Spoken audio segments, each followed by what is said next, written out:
part of, I think, my issue, though, with the episode is how popular it got, where, like, we went too far with the Sweet Victory shit. Yeah. They should have played it at the Super Bowl, damn it. Which they did. They actually did, but not on TV. It was played at the Super Bowl, but not televised. See, that's stupid, because most of the kids are at home. Yeah, that's what... Well, I have to be real here. It was mostly the adults that were watching, waiting for Sweet Victory. Welcome to Idiot Plot, a comedic podcast critiquing, discussing, and analyzing the media industry through reviews, debates, and historical deep dives. Are you ready, kids, for the episode of Idiot Plot? That's right, today we're talking about SpongeBob SquarePants, one of the greatest TV shows of all time. I'm David Giannis. Joining me, as always, are Alex Overdahl. Hi, Kevin. And Justin Neitzel. Goodbye, everybody. I'll remember you all in therapy. Yes, there's so many quotes to do from that show. I had no idea. Like, I would not have used those two. I'm surprised no one said Leo. I thought about that, but I thought I'd screw it up. I also thought about you're good. Don't worry, Captain. We'll buff out those scratches. We'll get into more quotes in a little bit. But before that, we're going to do what we watched because, things have been piling up because a lot of stuff's coming out. So we're going to talk about stuff we saw. Alex, why don't you start us off? Well, mine isn't a new film. It's one that's kind of a tradition for a lot of people to watch, but I hadn't seen it until this year. I watched Planes, Trains, and Automobiles for the first time. For those who don't know, it's road comedy, Thanksgiving themed. Steve Martin's character is trying to get back to his family for Thanksgiving. His flight gets canceled, and he goes on a crazy adventure with John Candy's character and, buddy road comedy, John Hughes, the drill. I really enjoyed it. I mean, it wasn't necessarily like all-time classic, like 10 out of 10, but like I thought it was really funny. It was a lot of fun. It's like one of the only Thanksgiving movies. So I feel like it gets a lot of play for that, but I thoroughly enjoyed it. They have great chemistry. There's a lot of great jokes. It's got a lot of heart too, which I think is the reason why it's kind of had that staying power. So yeah, I thought it was excellent. I've seen it once. It was on TV at Grandma's house. Well, it's a fine movie. I don't really see why it's an all-time classic. I don't think it is. I think it's a fine movie. Maybe almost too sappy for my tastes. I've heard from people like the scene at the end where Steve Martin just goes on his rant is kind of reason people come back to it. Oh my God, it's been such a long time. Do I even remember that? It's been a long time since I've seen it, but it didn't make enough impact for me to really want to watch it again. I'm sure I will. I think Helena likes it. So yeah, I'd watch it again, and I had a great time watching it. Yeah, it's a fine movie in my opinion. Like everyone's like, but don't you remember? Like his wife's actually dead. Yeah, I freaking knew his wife was dead. It's not that big of a twist. It's one of those twists you see coming. Well, yeah, because I've told people that I don't love this movie before. People act like they do when they hear I don't like Forrest Gump. They're like, what? Are we going to start that fight again? Well, no, but it's the same thing, right? Where people, the same thing with Forrest Gump is when you say you don't like penetrating trains and automobiles, people's first reaction is to try and explain the movie to you. Like you don't know the movie. Yeah, I understand the movie. I just don't like it. No, man, you don't get it. Yeah, how can you not like it? This happens. Yeah, I know this happens. I've seen the movie. Same thing with the Forrest Gump thing. Well, yeah, but did you know that it's actually like real things? Yeah, I fucking know that. Or Bohemian Rhapsody. Same thing. No, see, people like Queen because they like Queen music. Don't you like Queen? What? Does not correlate to this movie. Yeah, it's a fine movie. I get why people like it, though. It has that emotional charm and sap that people, I think, gravitate towards around this time of year. I mean, it's like every kid's Christmas special is like super depressing. Like has some heartbreaker moment, like the Garfield one or the Hey Arnold one. The holidays seem to be all about that. But it's a fine movie. Justin, what do you have for us? I watch King Richard, and this is not a night movie. I want to see that one. This is a biopic of Venus and Serena Williams' father, which is one of my problems with this movie.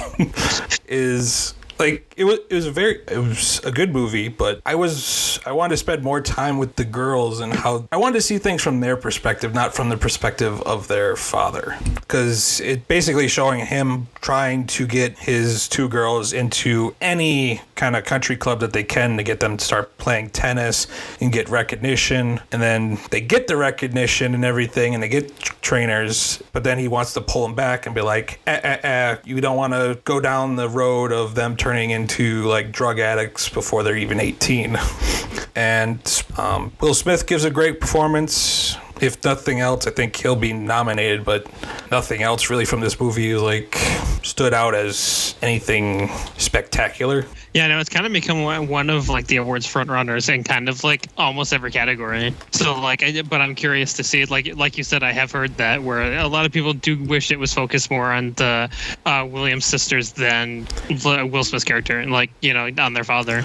Well, and they could have did it where it was based on all three of them, but it kind of it takes the main focus on the father, and it's kind of the father and Venus, and then Serena's kind of pushed to the side because that's how it went at the beginning, and then it's just kind of, and they had some lines at the end where Will Smith's talking to Serena, she's like, I'm doing this so your sister can be number one in the world, and then you'll be the greatest ever. And I'm like, okay, are we saying that now because she is the greatest ever? It's just like, that line was really corny, but I mean, everyone gives a really good performance. John Barenthal, I really enjoyed him in this movie as one of the coaches or whatever. Yeah, I have no interest in this movie. It's not that I think it looks bad. I just don't like sappy sports movies. But like, I don't want to see this movie for some reason. I don't want to see that Kurt Warner one. This at least looked better. That's why.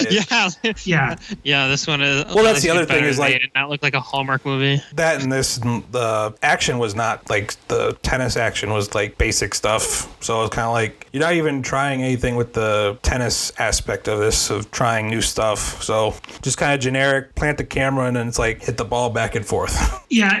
To me, this movie just screams Oscar bait. It really is. It screams Will Smith needs an award. Please give it to him. Yeah. He's sorry for his kids. He's sorry for After Earth.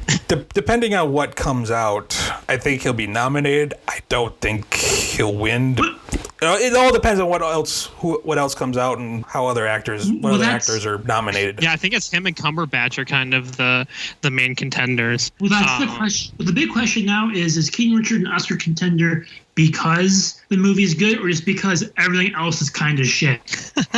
Well, yeah, because we're seeing these big Oscar films like Many Saints of Newark, House of Gucci, belly flop. Mm-hmm. Put it this way, I think I'll compare it to another sports movie, The Blind Side, where freaking she won, where that movie's not very good. But I think this movie's better than that, and his performance is better. But you know, it's one of those things. It's like that she won somehow for that movie, and I don't know how. I mean, yeah, it is one of those that will like get big awards nominations because, like you said, the competition is kind of interesting this year, where you're seeing more like genre stuff is probably going to get nominated. Like, obviously we know Dune is like basically a lock at this point, but also like there's the Macbeth from A24 that might get in there. They'll get something for sure. Whatever that Cumberbatch movie is. Yeah, Power of the Dog is definitely like one of the favorites for Best Picture, and that's a Western. So like there's kind of some more stuff beside like that aren't just like more of your typical Oscar fare like King Richard. Don't forget West Side Story. Oh, that's definitely getting nominated now. That got good reviews. Funny thing, I saw a review where it was like, who's the main actor in that? He was in Baby Driver. Ansel Elgort. Yeah. Ansel. He can't sing, he can't really dance, but he does a good job. I'm like, this is you trying to promote, say the movie's good. Musical. Yeah. He can't really do the musical parts of the musical, but you know, he's not ugly, so you know. And I was just like, what the hell? Hey, at least they cast actual Puerto Ricans in this one. But hey, you know, we should definitely remake this movie. They didn't do it right the first time when they won Best Picture. They didn't. The first one win like 10 Oscars. I had this debate with a coworker who really wants to see it, and they, because they're a big fan of the original. I'm like, so why not just watch the original? This movie exists. I just want to see them adapt it right. They did. Well, from what I've seen, It looks like Spielberg didn't do anything new. I was gonna say, are we gonna be able to go on YouTube and watch like scene comparisons, and it's like the exact same? Probably. Well, it's such a bullshit thing because he's like because he loves the movie, so he's gonna show love by remaking the movie. How is that showing love? Well, I also saw something along the lines of he's not putting subtitles in the movie, and I'm like, well, I hope there's not a lot of Spanish speaking in it, because it's like otherwise I ain't gonna know what the fuck's going on. I mean, it's Romeo and Juliet, so you probably be able to figure it out. Yeah. You're not fucking watching that. I know you. Oh, I know. I'm not gonna watch it unless we do something like what we did with Cats, where it's like we just drunk watch it later on together. There are better options to drunk watch, my friend. In fact, I have one for you right now. Ooh, joy. Oh, here we go. So me and my wife, we love watching trash movies, and there's one that came out this year that got really controversial for a hot minute and then vanished for very obvious reasons. But it's on Amazon Prime. Wife's like, hey, it's by the bullet, let's watch it. How bad can it be? And that movie is Music, directed by Australian pop star and batshit crazy person Sia. Music is the story of a young autistic girl named Music, played by someone who does not have autism, which is very important, who lives with her grandmother. Her grandmother passes away, and she's put in the care of her half-sister, who's a drug dealer / alcoholic, played by Kate Hudson, who kind of has to learn to take care of Music and kind of, work through their traumas together. It's a musical because it's Sia, and I have to give some apologies to Space Jam 2. I thought there was no way anything could do worse than Space Jam 2 this year. Nope, Music topped it. Music is by far the worst movie of 2021. Congrats, LeBron. Yeah, LeBron, you can rest easy. I mean, I really shouldn't count because Space Jam 2 is not even really a movie, so we really shouldn't even be in that. It's an advertisement. Discussion. But Music is so atrociously bad. I guess for people that don't know, I am on the autism spectrum. My wife works with kids on the autism spectrum for her job. And oh my God, we were simultaneously switching from laughing to raging throughout the entire movie. Because obviously, like I said before, the main character, Music, is an autistic character who is not played by an autistic actor. And what happens with that is that Maddie Ziegler, the actress in question, basically does an unironic Simple Jack performance. She gets her teeth out, flaps her arms around, and just kind of rocks back and forth the entire movie. I have thick skin. And in fact, I don't think an autistic person needs to be played by an autistic actor. It's called acting, right? Like, you don't have to have the thing to be able to do performance. And to give Maddie Ziegler's credit, she was a child when this movie was actually made and does not deserve a lot of crap because she's a kid and she was basically manipulated by Sia into doing this movie. That said, the performance is horrifically offensive to the point where it's almost comedy. So no one did research on how autism really works? Or apparently not. I mean, there's a bunch of stuff Sia claims that she did, but one of the most controversial parts of the movie is that there's a couple scenes where Sia has meltdowns, right? You're going to have an autistic character without him having a meltdown. Uh-oh, real life's that hard. And the response to her meltdown is to pick her up, body slam her into the ground, sit on her chest, and scream, "Calm down!" at her until she calms down, which is a form of my wife knows what this is. It's called crushing or crashing. One or two. It's an actual form of treatment for meltdowns that's been discredited because you could kill someone. I was gonna say you could actually, it's improper hold, and you could kill someone. And the movie advocates for it. Like, that's what you should do. It's terrifying because someone could die from this freaking movie. It's a musical. There's musical numbers that are horrifyingly overstimulating. Like the movie opens with a grotesquely sexual shot of the character Music, who is a minor, I should add, and it cuts immediately to a bright, flashing light musical number that was so jarring. I almost had to turn the movie off. Like, this movie needs to be seen to be believed because it is so atrocious, but also so funny. Like, my favorite part of the movie has nothing to do with music. Who becomes a prop by the end? Like, she's not really a main character, but it has to do with, so there's like this chubby kid that like follows music around, and the movie implies he has a crush on her. She's like, oh, that's kind of cute, you know. Are they gonna find love at the end of the movie? You know, he wants to be a dancer, but his dad wants him to be a fighter. And then randomly halfway through the movie, this kid, you know, they're building up the love plot. The kid's dad lightly backhands him, which he knocks him over, and he dies. Well, here I was about to guess like he committed suicide or something, but that's even worse. No. His dad kills him.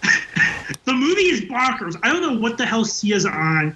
Honestly, her reaction to this movie is better than the movie itself. I don't know if people saw it, but she was fighting autistic people on Twitter about the movie to the point where she actually deleted her Twitter account.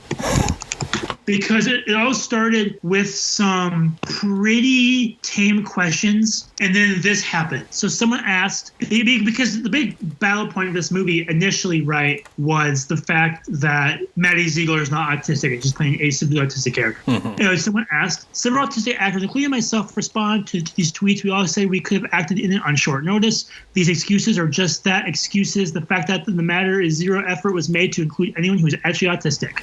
And Sia's response to that tweet was, maybe you're just a bad actor.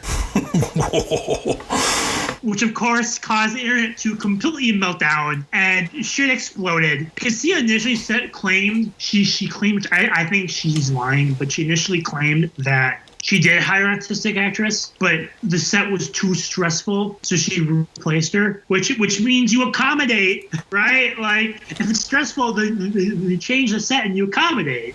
But then again, I don't think the character needed to be played by an autistic person. That's just me. I don't speak for all autistic people. I'm reading some of these reviews on Letterbox, and they're hilarious. Oh, the reviews on Letterbox are hilarious. Did you read mine? No, I did not. Oh, I still haven't read that yet either. One's maybe you're just a bad director. Hey, Sia, sweetie, I think you accidentally posted a draft, but it's okay. There's a delete button and do it be premiere.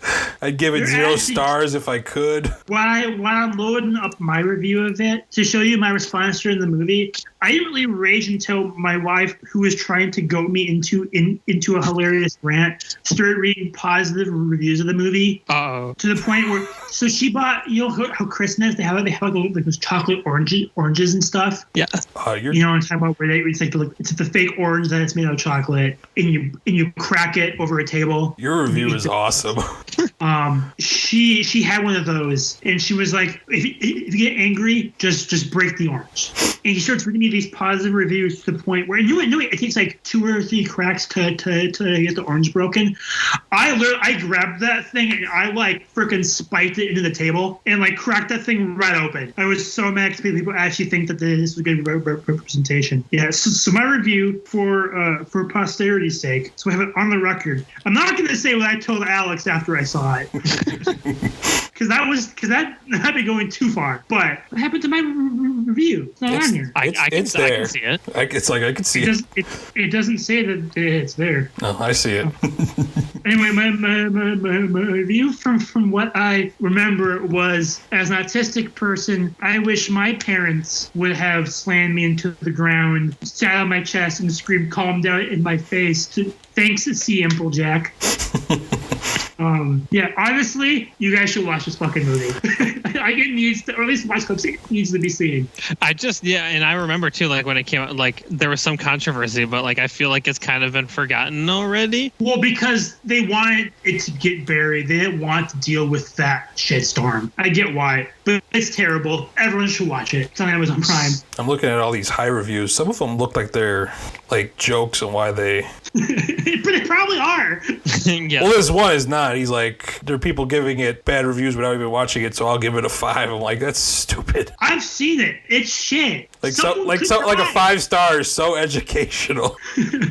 This movie could kill someone. Like, for real, people could die from this movie if they try and copy what they see in it, because Sia is an idiot. My first thought of a crying, like someone with autism freaking out, is not to body slam someone. See, I honestly wish I would have done this podcast right, or had a video like right after I watched it, because I feel a lot less angry now. But I tell you what, after I first watched it, I legit was screaming at the TV. I would have loved So it. was it worse than the Space Jam 2 video?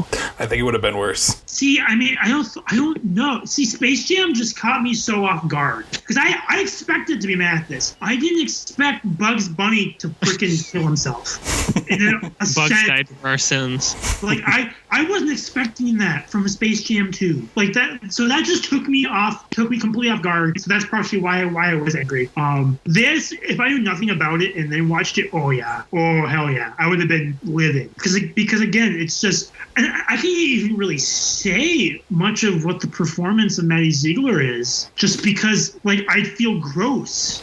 Well, like, I wouldn't blame her, because that's on directing. But the fact that she's like flapping her arms around, making squealing noises. Yeah, that just sounds like an inexperienced director that doesn't know what they're talking about. Oh, I've seen people do this and think it's legit. Well, and the musical segments aren't horribly directed. They are way too overstimulating for a movie about autism that's supposed to be like, I mean, this clearly is the Autism Speaks narrative. Oh, this movie's not for autistic people. It's for neurotypical people to watch and be like, huh, autism's interesting, which is horrible. Borrow words of Robert Downey Jr. You never go full retard. I mean, well, people actually like academically are comparing it to Simple Jack. I mean, yeah, it's like, yeah, and that's like what Tropic Thunder is making the joke about, right? Like this exact kind of thing that like people who don't understand it make fun of it and think this is how it is. Oh, here comes my Oscar. It's not making fun of it. It's trying to be inspirational. Yeah, sorry, wrong words.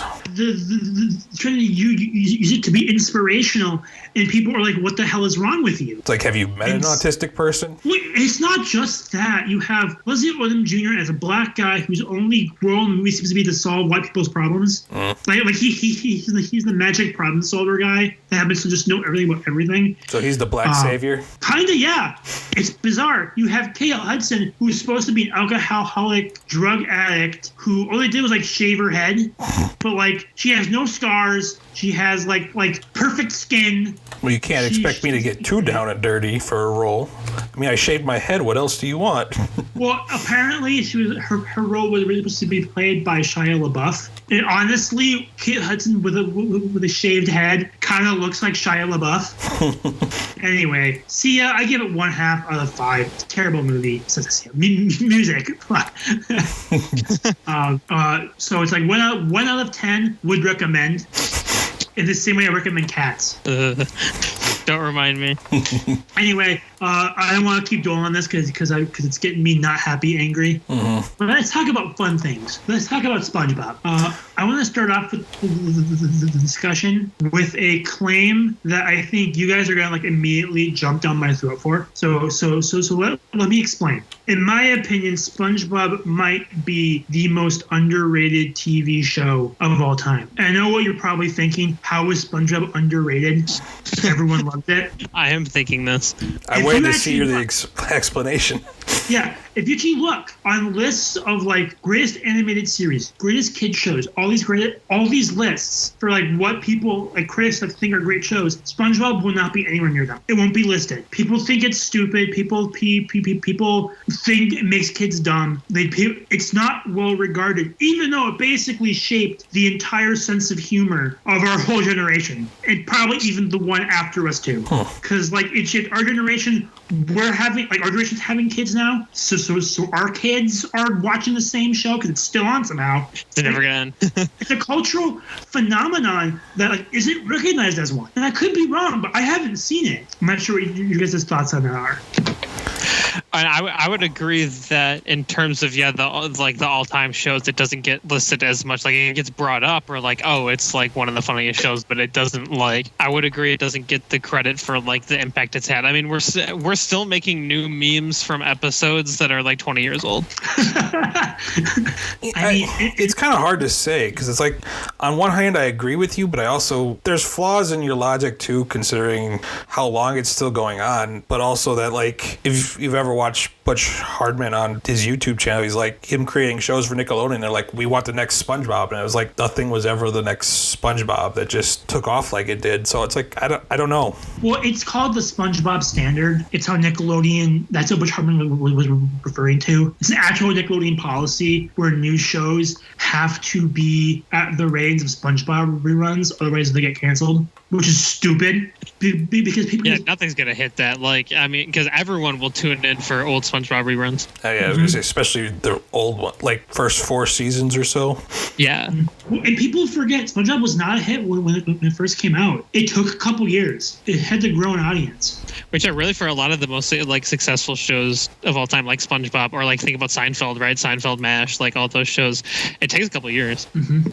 Well, like part of of the it was instant hits don't stay hits. Part of it was a lot of people thought SpongeBob was too derivative of Ren and Stimpy and Rocko's Modern Life, which I kind of get, but I think it's different enough. And I love all those shows. It's been a while since I've seen Ren and Stimpy, but I feel like SpongeBob's writing was a little better. Ren and Stimpy was genius in its production flow and in how it snuck past the censors. SpongeBob's actual script writing, some of the greatest in any comedy show ever. Like top of their game. Flawless. Yeah, I mean, if you look at the first 3 seasons, I'd say, because the 4th season is kind of shaky. Yeah. But the first 3 seasons of SpongeBob, try and tell me a bad episode in that bunch. Let me look.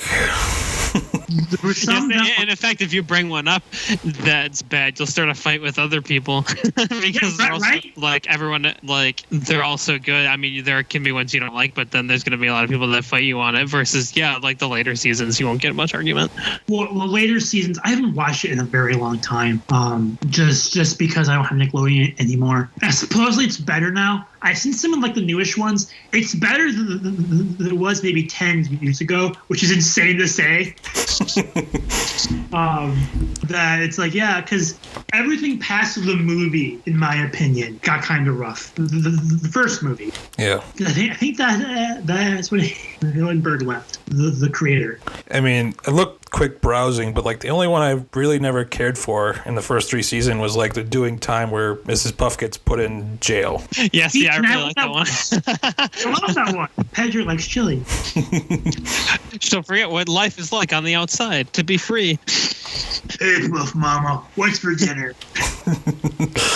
But see, even like that, you're quoting lines and I'm remembering other stuff. It's like, it's really, you're hard pressed to find one that was bad during that first 3 season run. Well, I do think part of why we can say all these quotes is just how much the show was actually played on TV too, right? Well, you also had to watch it, so I mean, because I'll be honest with you guys, I didn't really like SpongeBob when I first watched it. Like I saw like one episode of the first season. I was also super young at the time too, and I didn't like new shows.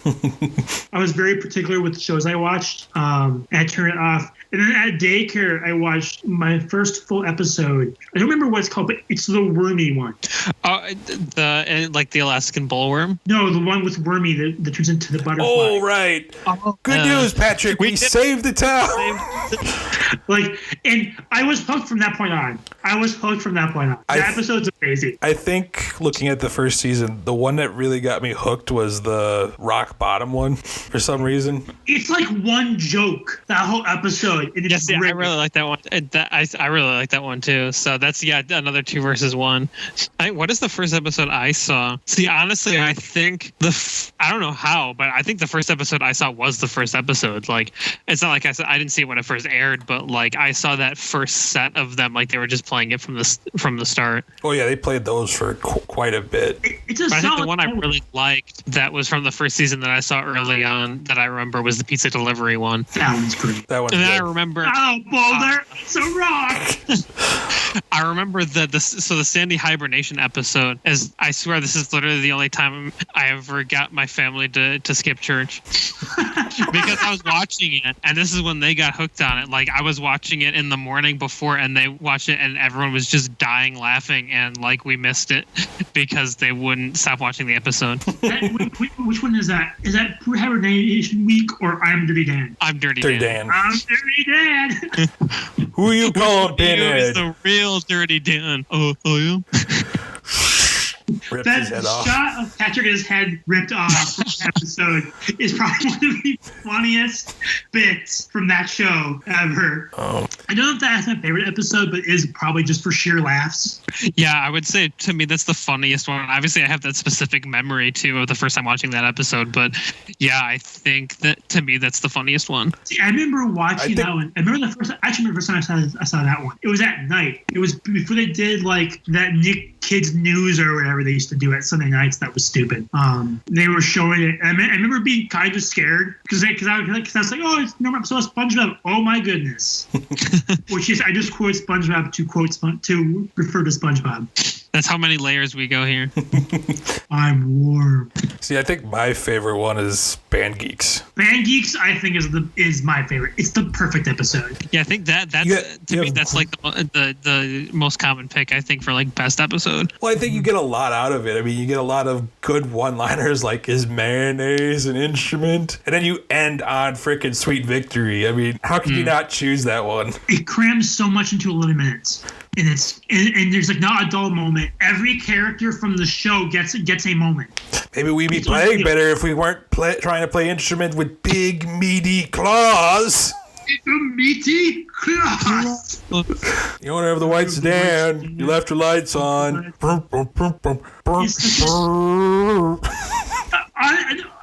I mean, part of, I think, my issue, though, with the episode is how popular it got, where, like, we went too far with the Sweet Victory shit. Yeah. They should have played it at the Super Bowl, damn it. Which they did. They actually did, but not on TV. It was played at the Super Bowl, but not televised. See, that's stupid, because most of the kids are at home. Yeah, that's what. Well, I have to be real here. It was mostly the adults that were watching, waiting for Sweet Victory. Oh, I know. Yeah. Like, the people I was working with who were around the same age as me were all like, oh, they say they're going to play it. And I'm like, yeah, they say it, but I don't. No. What they said was that SpongeBob was going to make an appearance. Yeah. And then people took it that they're going to play Sweet Victory. And then not like a month later, some NHL team did it beautifully. It was that same day. It was that same night. Oh, was it? Yeah, it was Dallas Stars that same night. Did the halftime show of the Sweet Victory because they were smart and knew that the YouTube views would be insane. And then it's right because we introduced Travis Scott, which is pretty hilarious in modern context. I will say one episode that hits different now as an adult is SB 129. Oh, that's the that's the time travel one. Yeah. Oh. Honestly, everything with Squidward hits different now. It does. You realize you're just slowly becoming Squidward. Well, I was going to say, I love the memes where it's just like, when I was younger, I used to complain about Squidward. Now I relate to him. Everyone else is young and annoying. You're just like, shut up.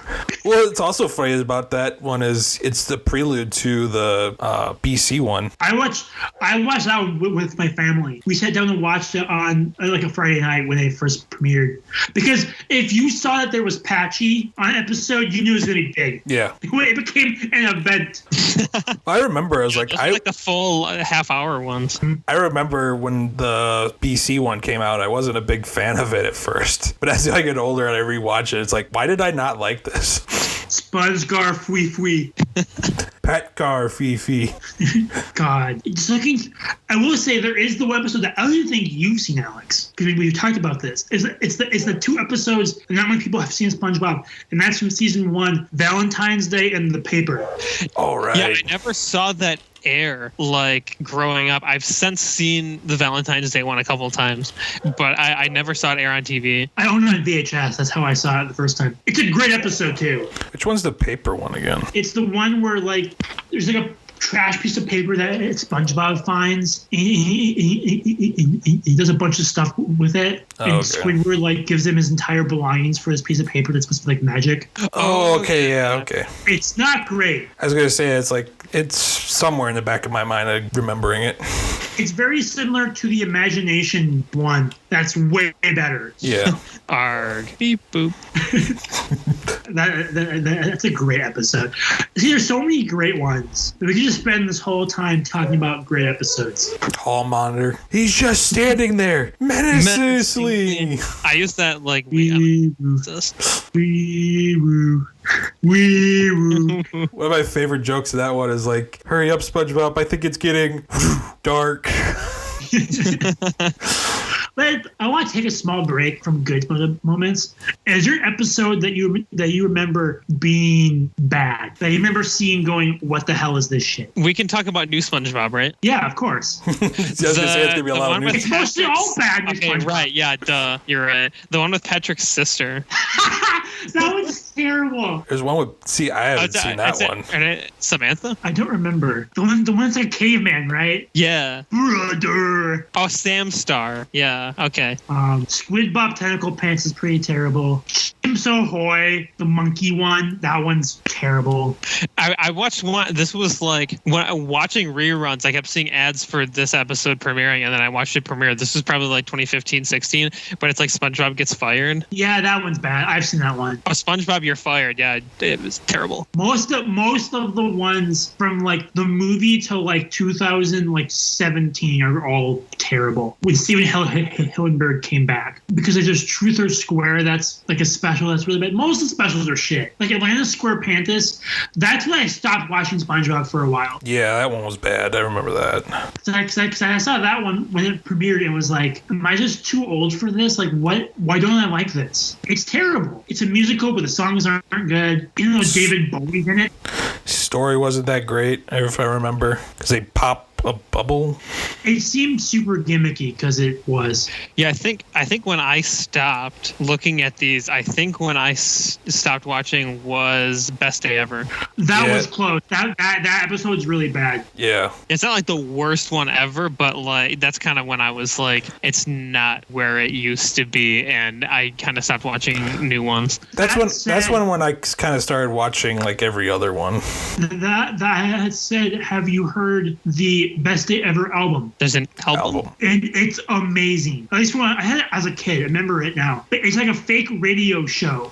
And the SpongeBob characters call in. It's actually really funny. Like Plankton has like a "We Will Rock You" type like rock anthem called "You Will Obey." God. There's actually one of the new ones that's good. Oh. That I can remember that I'm just thinking about now. Here's one of the episodes. Here's one of the episodes. This is like where I really stopped watching, and that was Truth or Square special. They get locked. They get trapped in the Krusty Krab air vents or whatever and start telling stories. That is true. Truth or Square. Yeah. That was not good. And you know what's hilarious? We keep referring to those episodes as new SpongeBob. That episode's at least 10 years old.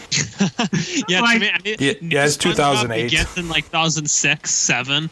And yeah, right. Like new SpongeBob, but it's not new. But there's one from 2013 actually that I really enjoyed. It's SpongeBob and Patrick go and see like a horror movie in the theater, and they get really scared, and then Squidward decides to fuck with them because he sees how much it scares them, so he like pretends to be the villain from the movie and like messes with them all night. Actually kind of funny. I saw one that's really good. It's the My Leg episode. It's where every joke is a My Leg joke. Oh, wow. Which sounds terrible. It's actually really funny. But it's paired with Ink Lemonade, which is regarded as possibly the worst episode of the show ever. Oh, so that's why it's so low rated here, yeah. Yeah, because Ink Lemonade's really bad. And then there's the band one, which was the quarantine one that was made before COVID happened, which is a virus forcing all the characters to quarantine at the Krusty Krab, and Mr. Krabs goes crazy. And they made this before COVID? Yeah. That's timely. That's good time. So it was supposed to come out during COVID, like around the time COVID started, I think. But it was probably put into production 2 years before that. Well, wasn't there also... Oh, they didn't air it. So we can't watch it? I think you can watch like foreign dubs, but I don't think there's an English version of it. Well, it's just like wasn't there like a show that just got canceled because it dealt with a pandemic thing? I don't remember. Also, since it's the holidays coming up, the SpongeBob Christmas special, guys. I love it. I know a lot of people don't think it's that great. I think it's amazing. It's been a while since I've seen that one, honestly. That's the one where he gets everyone to stay up late singing, right? And Squidward. Yep. Not the stop motion one. That one kind of sucks. I vaguely remember this one. Like, I remember the tree. This is starting to look somewhat familiar. I think it's good. It wasn't one of my top ones that I always went back to, I know. Let's talk about the movies for a second. I don't know SpongeBob stuff. And the movie's a masterpiece. Yeah. The original. The first movie is, I would agree, is damn near perfect. Because it somehow took the randomness of SpongeBob and somehow fit it into a 3-act structure. And it's hilarious. It's Look so out, it's Bigger Boot. Bigger Boot. I mean, the David Hasselhoff bit, which is so dumb. It's one of the best cameos ever. Yeah. Puts them in between his packs and just launches them down. You did good, Hoff. You did good. All the crap with, what's his name, Dennis? Is that the villain's name? Yeah. You don't find out till like the end his name is Dennis. Bounty hunter. All bubble-blowing babies will be beaten senselessly by everybody able-bodied patron in the bar. Also, the SpongeBob movie game was awesome too. It was. Everyone talks about Battle for Bikini Bottom. The movie game was like Battle for Bikini Bottom, but better, at least in my opinion. But have you guys seen SpongeBob the movie 2, Sponge Out of Water? Yes. I have only seen the original movie. Okay, interesting. Because Sponge Out of Water is interesting to me because the marketed it as like the CGI movie. Honestly, the CGI is like 15 minutes at the end. That was the weirdest thing after watching it. Was really? like the whole entire marketing's like, oh, they're going to be out of the water, blah, blah, blah, blah. And you watch it, it's like, okay, we got like, what, maybe 15 minutes left? And they finally get out of the water? The vast majority of the movie is 2D animated, and it's SpongeBob and Plankton trying to, like, stop this Mad Max type apocalypse. I hope you like leather, Mr. Squidward.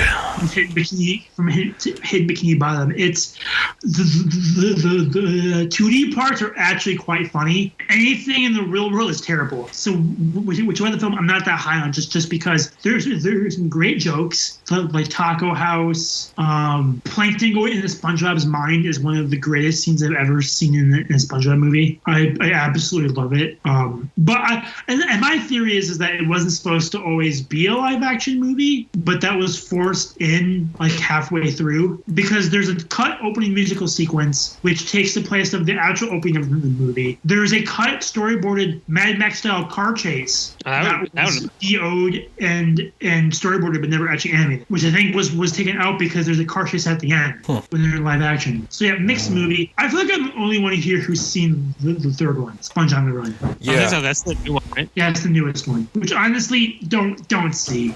It's beautiful. I just gotta know, is it basically the Gary return? What is this? What was the episode where Gary? Lost Snail? Yeah. Is it basically that? No, it's different. It's hard to explain because it's more random than the second one is.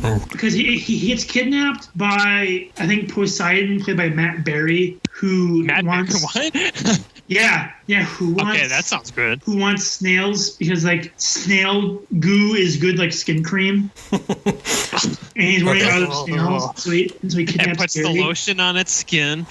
Or else it gets the hose again.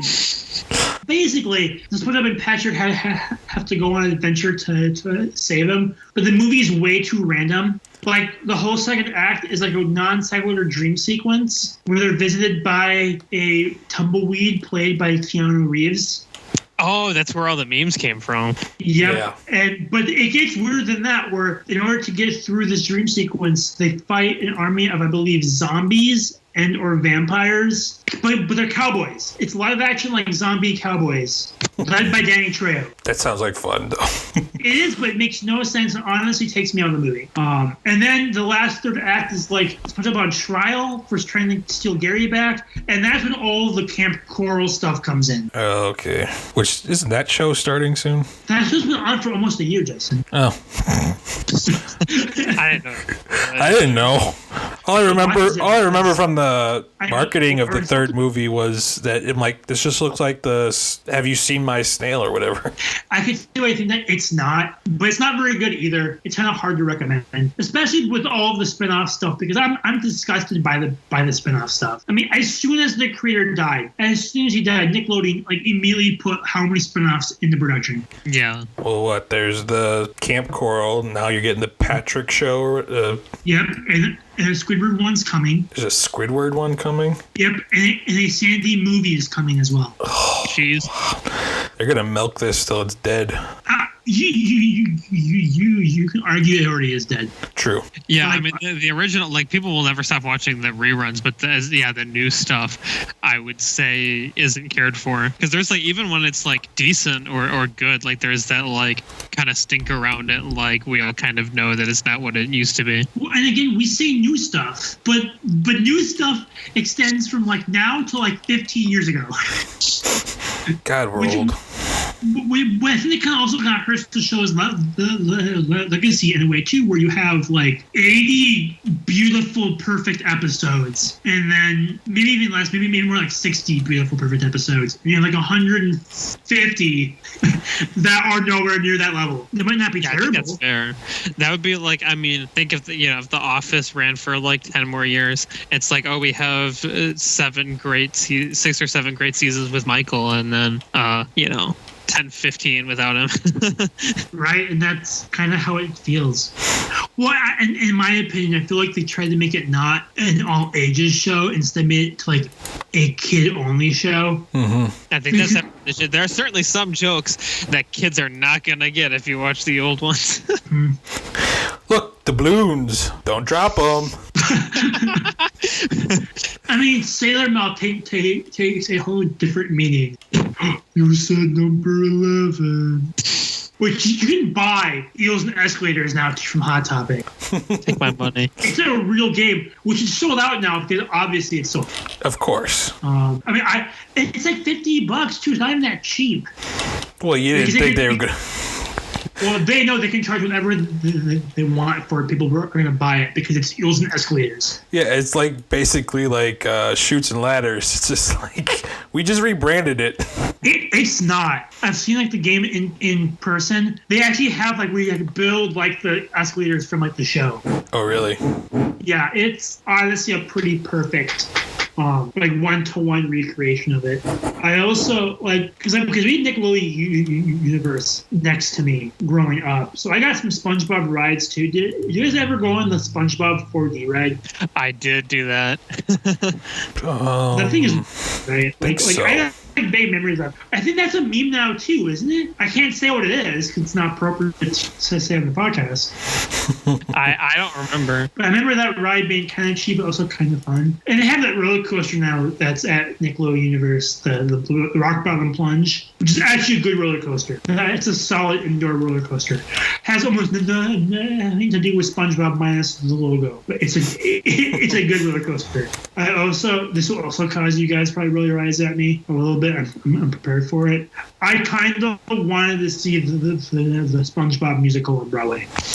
I remember. Did we watch clips of it one time? Yeah, you showed me clips of that. It actually looked pretty good. It looked delightfully subversive, which if I'm going to see a musical, that is what I'm looking for, because I don't really like musicals that much. So I'll take something that has a little bit more, of an edge to it. I mean, it would have depended on how much it cost, but depending on the price, I would have done it. Yeah, I mean, it's not on Broadway anymore. I think it's touring, so maybe I'll see it one day. I saw the movie they did of it, where they taped a performance of it, which is kind of garbage because it was a made for kids, and so the lighting's all weird and stuff. For children. I remember seeing the cast, and the kid who was playing SpongeBob could actually do the laugh without having to do the thing with his neck. Speaking of the voices and stuff, Alex, didn't you say that you actually ran into Tom Kenny voices SpongeBob in public? Yeah. When we went to see 2001, Sam and I went to see 2001, and Tom Kenny was 2 rows in front of us. It said I can imagine Tom Kenny being flying a night just with my family, just watching the movie. It'll be great. No one knows who I am. I'm just facing the crowd, and he hears 2 rows back. Yeah, I'm like, at least nobody did that. Yeah, nobody like bothered him. Probably no one knew who he was. Yeah, probably. Because unless you're a really big fan and you look up who these people are. What happened? Yeah, I mean, I'm just learning how many of the different voices he did besides SpongeBob. Oh yeah. Yeah, just like all the random ones he did. It happened to us, Alex, because we were at a bar in LA that one time where supposedly Roger Bumpus, who plays Squidward, was at right before, while we were there, and then they told us after he already left that he was there. Do you remember that? Was that which place was that? It was at the hotel bar. Oh, okay, yeah, I thought That's so. the Packer game. And one of the people that we were visiting with was like, "Yeah, the guy who plays Squidward comes here all the time. I think he was here like 5 minutes ago." I mean, you're like, "Where?" Where is he? Little. Which honestly, I mean, good thing he didn't. Good thing we didn't know he was there, because that guy didn't deserve a bunch of asshole college kids. I mean, honestly, the only person like that from the whole voice cast that would really be recognized out in public would probably be Clancy Brown. Yeah, I've seen that too. Just from he's done other stuff. Well, because he's been actually in like big live action movies. So. Yeah. And honestly, I think part of why SpongeBob is so good is because of the voice cast. Mm-hmm. They're awesome. The early seasons, they had Andrea Romano as their voice director, who is like the best voice director ever. Yeah. I mean, she's the unsung hero of animation, and she was. And her big thing when she did voice directing is to have all the actors together performing. Yeah, that rarely happens. Mm-hmm. And SpongeBob, it needs it because they made that video. I think IGN did it probably a year ago, which is Tom Kenny and Bill Fagerbakke doing those famous movie scenes of SpongeBob and Patrick. Oh yeah, that was like they did Star Wars, the You Were the Chosen one. I forget what else they did, but that was really funny. The only thing that sucked about that was just the quality of the video, because the zoom like kept cracking or whatever. Yeah, that was bad. But the chemistry was there. Like they had actual chemistry, and you really see that with animation. I mean, Jeff Bergman talked about with Space Jam 2. Said that the first time he ever met LeBron was at the premiere of the movie. Of course. Which is insane. Well, I mean, I have theories on that. So I don't think Bergman was the original person cast as the character. Well, like I also said when we did that review, is like you could tell that they did it probably during the basketball season because how much of the movie was actually animated. Yeah, and it probably would have been helped LeBron if they had the voice actors there on set with them. I mean, Hoover did that. SpongeBob does that. To begin with, but then he doesn't even have anybody to play off of. He's just like in front of a green or blue screen. Like, okay, there's a rabbit over there, and you're not an actor. And you're not an actor, so you're not going to be very good at this. Well, part of it is because they want to pay actors that much to be on, like voice actors that much to be on set. Because they talked about it with because Peter Cullen doing Bumblebee to play Optimus Prime. I mean, he's doing the role for how many decades now?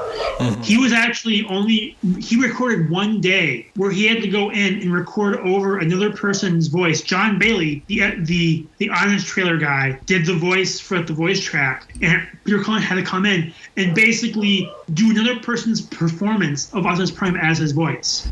You see that happen a lot. That it's good to see a show like SpongeBob treats voice actors as they should be treated. Yeah, no, like that's so long too, I'm sure. How to Train Your Dragon 3 did that too for TJ Miller's character. It's insane to me with some of the stuff, especially. It's insane to me to see how SpongeBob's taken like a life of its own. Like memes have brought that show back in force. Well, like Alex said, it's like all memes from like the first 3 seasons. And the sad thing is Nickelodeon has, I think, taken way too much of advantage of the memes of it to the point where they kind of lost their innocence. Because now Nickelodeon's making money off the stupid chicken SpongeBob meme and stuff. So you go, okay, yeah, we get it, it's funny. Or we have isn't there the meme toy set that's like all the meme characters? Yeah, because I almost bought that giant figure of Handsome Squidward. The thing was like 6 inches tall. Might have even been taller of Handsome Squidward, and I almost bought it. And my wife said, "You were not putting that anywhere near a house." that is not being in our house or apartment. I'm not looking at that when I come into a room. Because it looked hilarious. Like, it looked stupid. But somehow it's still making money. I mean, they're making spin-offs. They're making video games still. We had Battle for Bikini Bottom Rehydrated, which is fine. It's an okay game.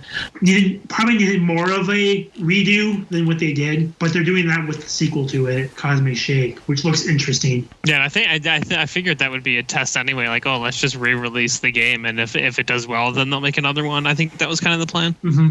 Well, because it's going to cost money to do it right, because we're not in an age like we were 15 years ago. We can just make a cheap licensed game, put it on a bunch of different consoles, people will buy it. That's just not how the game industry is anymore, because now kids are all playing stuff like Fortnite, Minecraft. Yeah, it's indies and AAA games, basically. Like, that's, yeah. It's kind of, I mean, it's taking the path of movies, right? Like, the mid-budget movie doesn't exist. It's a giant summer tentpole blockbusters and independent productions. Well, games take a lot more money to make nowadays.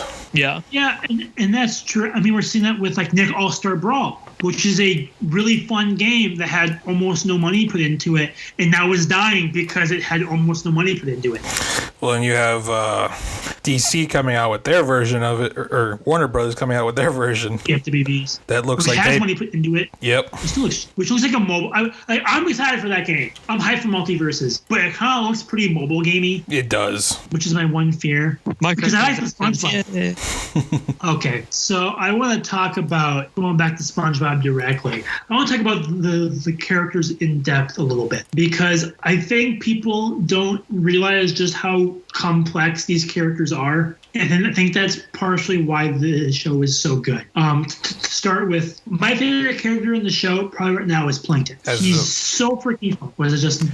I was gonna say, as like right now of like all the show, yeah, right now, if you ask me what my favorite specific character is, I say Plankton. Okay. Because I think even in the bad episodes, Plankton's still funny. Okay. Yeah. Because he's just so over the top, serious. Mm-hmm.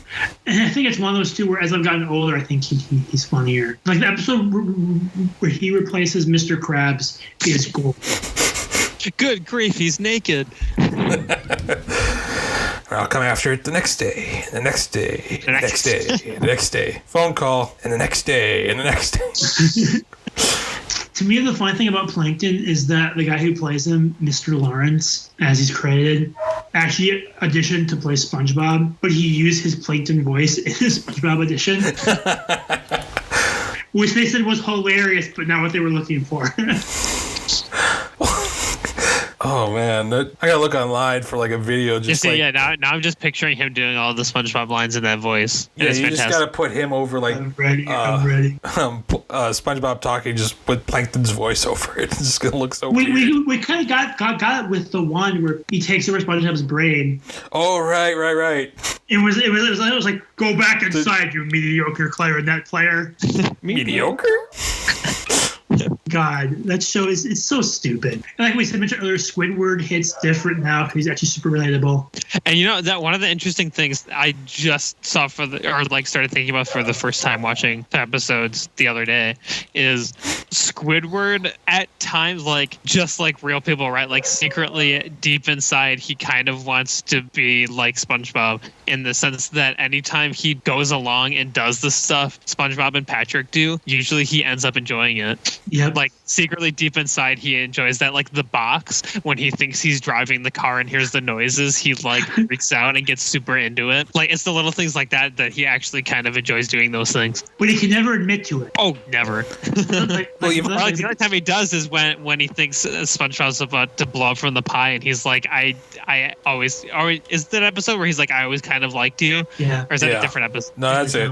Okay. Well, there's even the pizza delivery one where. No, I'll be different one. Because Squidward says that. It's the hash-slinging slasher. Yeah, because SpongeBob says, I use your toothbrush.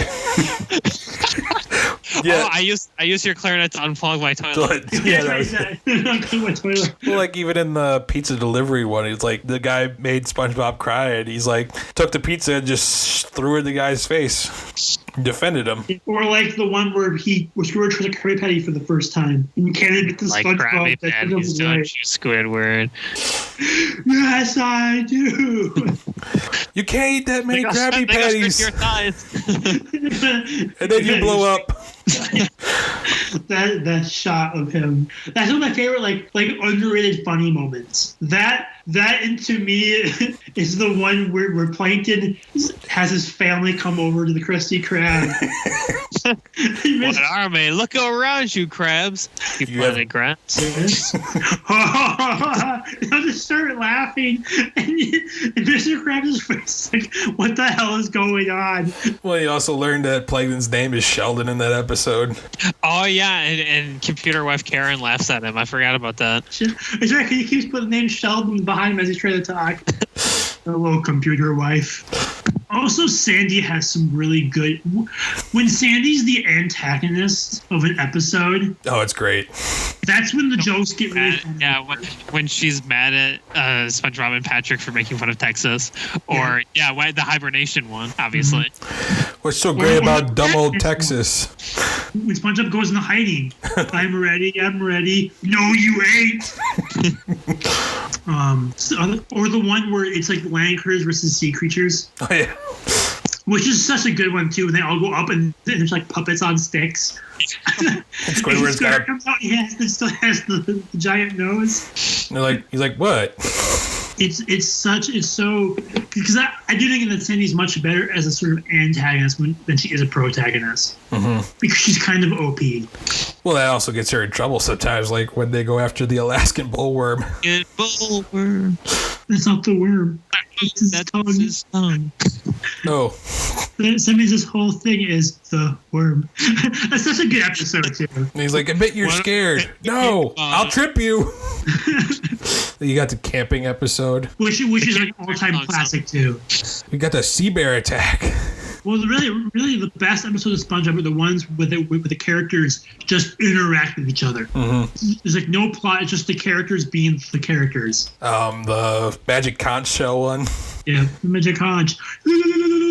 What should we do? Nothing. Have something to eat? No. Have something to eat? No. Please have something to eat. Try asking again. Can I have something to eat? No. Yeah. Can I have some of this yummy, delicious sandwich? Yes. Sorry, Squidward. Then it's also the one with the... I think the second part of the episode is the seahorse one, which has one of the most inappropriate jokes. Like ever. I can't find the coin slot. I can't find the coin slot. Oh, here it is. I can't believe that one got past censors. That was really bad. That was I'm surprised that Don't Drop the Doubloons one never got passed. It's just because censors are they're unaware. It's why Animaniacs got away with the fingerprints joke.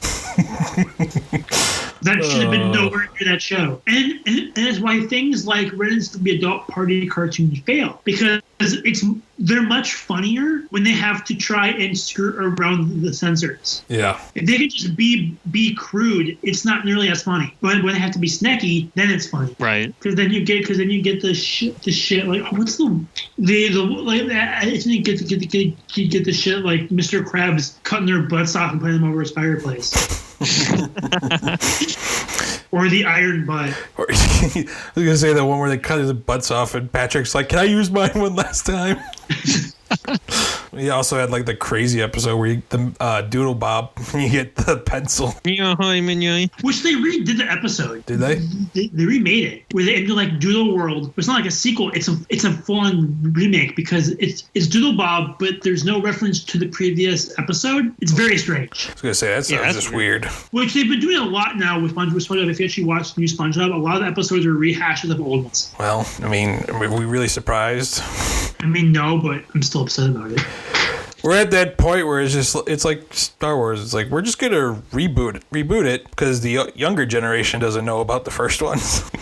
Okay, question for you guys. What, in your opinion, is the underrated, is your favorite underrated SpongeBob joke? One that hasn't been memed to death, one that isn't quite much. What's your favorite? Because one of mine is probably when Patrick pees himself. When they're doing the snowball fight and Patrick starts choking on the snowballs. Oh, right.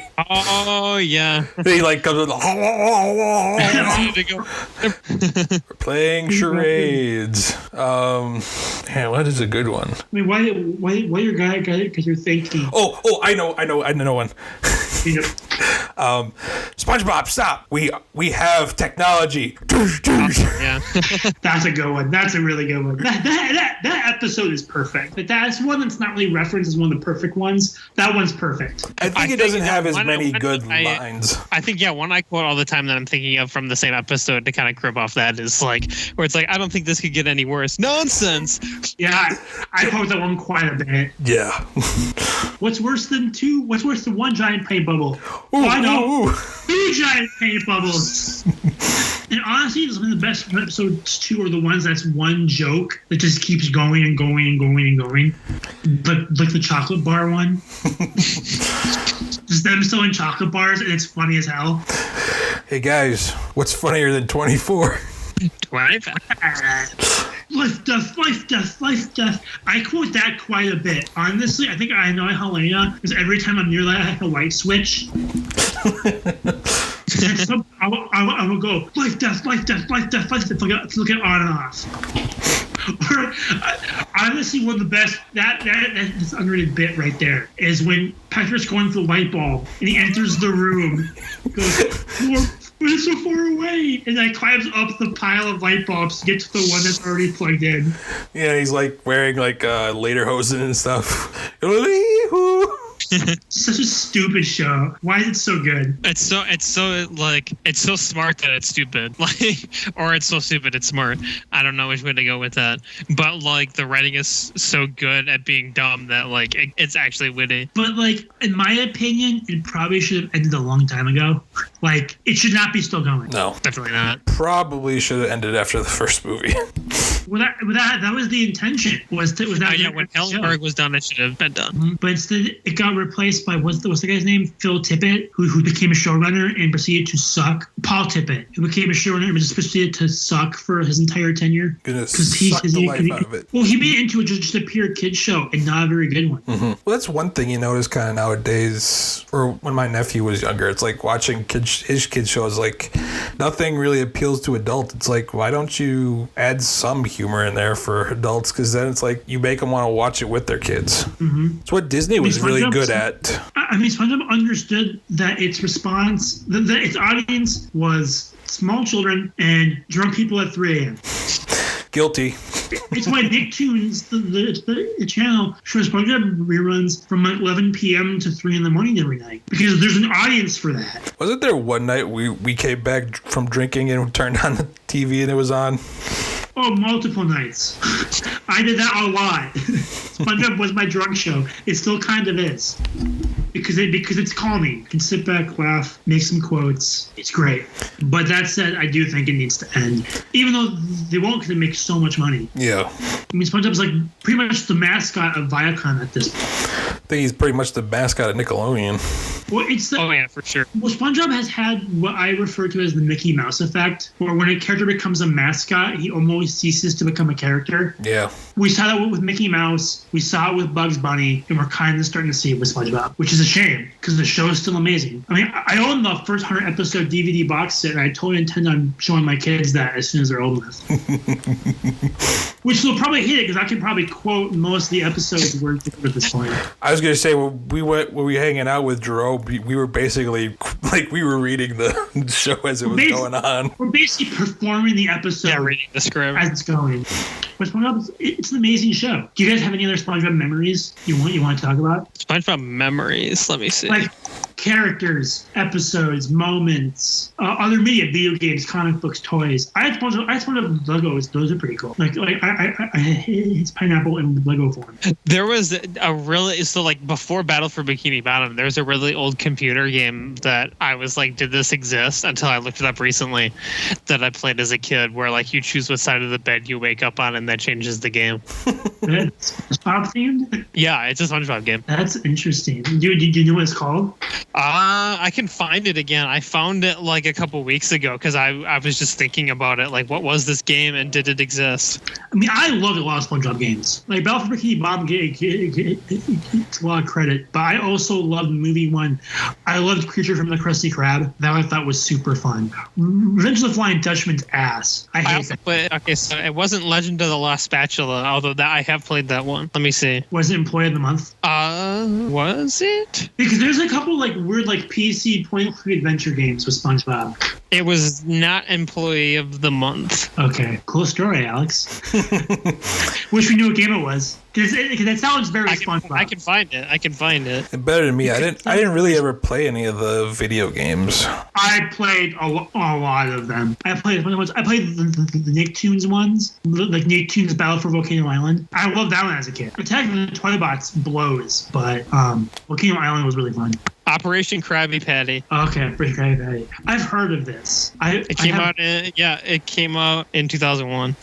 So this was like the second or third game they made. Yeah, because that one I think was just PC only, wasn't it? Yeah. Yeah, because there were a couple PC games that I never owned, but they were like they're super weird now because they're basically like weird like point-and-click adventure games, which you don't see anymore. Right, and it was before they had like Battles of Bikini Bottom and like started having story-based ones. Which that's interesting. I mean, I love old SpongeBob games. I had Nicktoons Racing, which has SpongeBob in it. You're right. I had What's the Bay too. Like the story changes. That's so weird. That's absolutely hilarious. It has the THQ logo. That takes me back. I forgot THQ was a thing. They had a bunch of like cartoon licenses too, and then just ceased to exist one day. Yeah, they kind of tanked. I think they still have the SpongeBob license because they have THQ Nordic now, and I think prior to SpongeBob too, SpongeBob is just so corporatized now. Even like the games and movies, TV shows just all feel like studio mandated versus here's love and care put into it. Because Battle for Bikini Bottom's writing still holds up today. The voice acting does not, because Clancy Brown's not Mr. Krabs, and it's painful. It's like me doing this. I was gonna say that must be. It's always weird when it's like you're used to one voice and they're like, "Oh, we're gonna change one." You're not gonna notice. Like we freaking notice.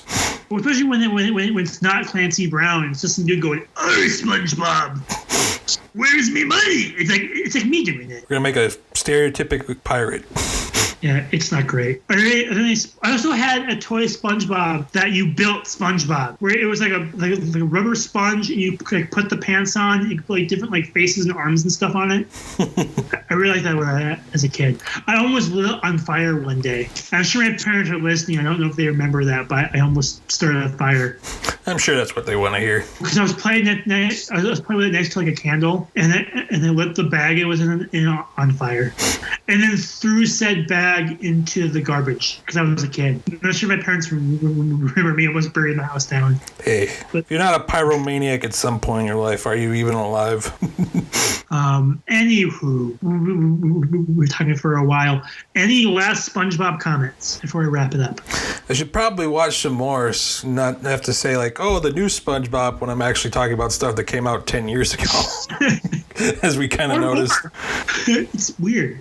But it's funny because if you talk to people around our age and you're like, oh yeah, new SpongeBob, everyone knows exactly what you mean. Right, exactly. Everyone knows that we are referring to like a specific era of SpongeBob. That's not really new anymore, which is hilarious. But I guess final thoughts on SpongeBob. I mean, I think it's still amazing. There's so much we haven't talked about because we can't. There's so much. Like 8 hours.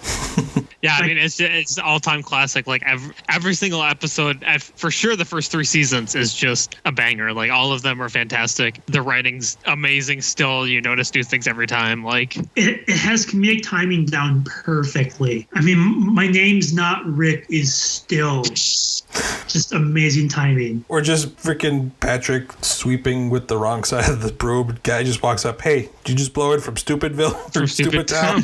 It's like something so simple, but just like the way they voice it is just perfect. Yeah. Just the writing and timing is so perfect. Don't you be stupid somewhere else? Not till 4. Like, it's like probably between this and maybe Star Wars is like the things I quote the most. And this stuff like we talked about earlier, like in everyday life, like. I'd say it's definitely the most quotable show, at least for me. Office is number 2. I mean, at work, on the audio board, we had an instance where we talked about the governor going to Finland, and I played over the PA system in a break, Patrick shouting, Finland! And nobody got it. Oh, it's depressing. Unbelievable. It was responded. I took a video of it, but I didn't get the part where when the anchors went, what the hell was that? It was amazing. It was amazing. It was so funny. That's like I can't think of the word Finland without thinking of Patrick screaming Finland. or where's the leak ma'am?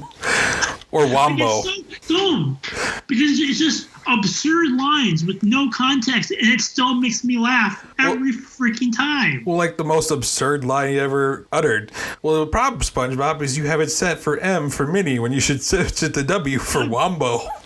See, and that's what's the weird with SpongeBob is like a lot of the jokes aren't jokes. It's just weird. It's like they found like the weirdest thing they could possibly think of. They put it in an episode, but it works. It works every time. It's still funny. Like I said, I spent like a half hour trying to pick the right quote, and I was just like, but some of the quotes are just so long. You're like, yeah, I gotta find something else. And like when they do like actual jokes too, like the one where Squidward has like the talent show, and he tried to do his big dance, nobody cares, and SpongeBob comes in and mops up the floor. Everyone just applauds him. Well, it's like I remember this one was when I was watching SpongeBob when I was over at my grandmother's house, and like SpongeBob lands in the people's potato salad or whatever. It's like, thanks, buddy. It took us 3 days to make that potato salad. My grandma's like, 3 days? Why is that funny? I'm like, because it's stupid. Because it's exactly. My grandma hated SpongeBob. I think she still does. I think parents thought SpongeBob was either hilarious or the most annoying show on TV. Or you get people actually know this random holiday now, Leave Erickson Day. It's not a podcast episode anymore. It's just us fucking quoting SpongeBob. Honestly, like anyone who listens to this will just enjoy it anyways. Because they get it. Right? SpongeBob is a cultural phenomenon. It's an all-time classic. It should be preserved in the Library of Congress. future generations. First 3 seasons in the movie. It influenced our entire, like, I don't think I'm overhyping it when I say that it influenced our generation's entire sense of humor. No, it definitely influenced it. Like it molded the entire generation. If anything, it created meme culture. Yeah. And it's still going strong somehow. Anyway, we're out of time. We've been talking for a while. With a fun SpongeBob talk. So I guess we could probably put a cap on the SpongeBob talk. It's on Amazon Prime and Paramount Plus right now. At least all the good seasons are on Amazon Prime. Not all the good seasons are on Prime. Yeah, all the good seasons. And even a lot of the bad ones too. But and if you have cable, I'm sure with Nickelodeon right now, it's probably playing. Hopefully it's classic. Yeah, which it probably is, because that's usually the only ones they play on reruns now. Because no one cares about anything after the movie. But yeah, go ahead, watch it. Still great. What are your thoughts on SpongeBob? What's your favorite SpongeBob quote? What's your favorite SpongeBob episode? Let us know in the comments. We want to hear what you think. We want to hear what we missed. But thank you so much for listening. We'll see you next time. Thanks for listening to Idiot Block. You can find us on Spotify, Anchor FM, Google Podcasts, and YouTube. Be sure to subscribe and hit the bell to get a notification every time we drop a new episode. Also, follow us on Facebook and Letterbox. The links are in the description.